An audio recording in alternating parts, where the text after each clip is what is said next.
Portés par les chants grégoriens, 48 chefs-d'œuvre de l'art sacré. Datés du XVIIe siècle, tous proviennent des églises de Sarthe. Au sortir des guerres de religion, le renouveau du clergé fut marqué par l'embellissement des églises. Ces œuvres avaient pour vocation d'orner autant que d'instruire les fidèles. La thématique est centrée sur le Christ, sur la passion du Christ, sur la Vierge et les saints vénérés dans nos églises de notre région. Donc là, bien sûr, il y a des sujets qui reprennent très souvent, comme l'Assomption de la Vierge, la Nativité, les sujets tout à fait actuels, la résurrection et aussi la vie des saints, les histoires bibliques également. Parcours esthétique et didactique, l'exposition se penche également sur les secrets de l'atelier. Au XVIIe siècle, pour tous ces artistes manceaux, la copie était la règle.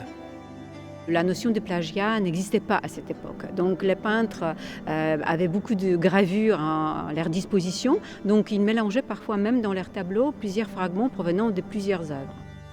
Exemple avec ce tableau de Mathurin Bonnecamp daté de 1625, La résurrection de Lazare.